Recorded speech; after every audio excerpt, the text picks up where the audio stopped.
বিচার।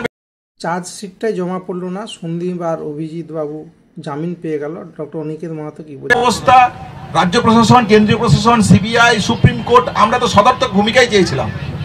আমরা তো দেখতেই চাইছিলাম যে সেদিন কি ঘটেছিল, এইটুকু তো প্রশ্ন আছে আমাদের কাছে। জেল থেকে শুরু করে বিচার ব্যবস্থার আওতায় এনে তার শাস্তি ঠিক করতে হবে, এটা রাজ্য এবং রাষ্ট্রের দায়িত্ব বলে মনে হয়।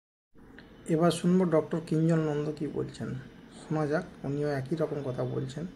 সমস্ত বিষয়কে কেন্দ্র করে এবং অভয়ার বিচারের দাবিকে সামনে রেখে আমরা আবার আজকে এই মুহূর্তে দাঁড়িয়ে বলছি, আজকে রাত্রি আমরা আরজিকর থেকে মিছিল করছি। এবং প্রয়োজনে, আপনার প্রশ্নের উত্তরে বলি, প্রয়োজনে যদি কর্মবিরতির মতন সিদ্ধান্ত নিতে হয়, আমাদের প্রয়োজনে নিতে হবে। কারণ যারা দাগী দোষী সহ আন্দোলনকারিনী যিনি মহিলা ডক্টর, উনি কি বলতে চাইছেন এই আন্দোলন সম্বন্ধে? যাদের ক্ষমতা আছে, যাদের অর্থবল আছে, যাদের উপরে কোনো ধরনের হাত রয়েছে, আমরা বারবার দেখেছি সরকারে থাকা নানা পার্টি তাদের শেল্টার করে এসছেন।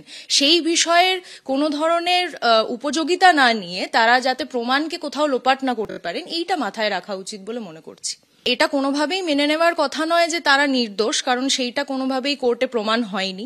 জামিন তারা পাবেন, সিবিআই ব্যর্থ হয়েছে চার্জশিট দিতে, তার জন্য তারা জামিন পেয়েছেন। এই জায়গায় দাঁড়িয়ে একমাত্র যেটা দাবি উঠে আসতে পারে, এবং আমার মনে হচ্ছে যে সেটা সবার মুখে মুখে উঠে আসা উচিত, আমাদের মনে মনে নিশ্চয়ই রয়েছে, যে ইমিডিয়েটলি চার্জশিট দেওয়ার কথা। কারণ এইভাবে যদি দাগী আসামিরা যারা বারবার নানান ধরনের ঘটনায় অভিযুক্ত, সন্দীপ ঘোষের এগেনস্টে আরো অনেক কেস উঠে এসছে, শুধুমাত্র আরজি করের ঘটনা নয়, তিনি বারংবার থ্রেট দিয়েছেন, এরকম একটা থ্রেট কালচার তৈরি করেছেন। সেই ধরনের মানুষকে যদি তারা ঠিক মতন করে চার্জশিটে না নিয়ে আসতে পারেন, সেই বিষয়টা যদি তারা কোর্টে না বলতে পারেন, তাহলে এই রকম ভাবে মানুষ সারা জীবন ঘুরে বেড়াবে এবং অপরাধীদের দিয়ে সমাজ ভরে যাবে। বোঝা যাচ্ছে এই ভয়ঙ্কর পরিণতি কেউ মেনে নিতে পারছে না, আন্দোলন আবার শুরু হবেই হবে।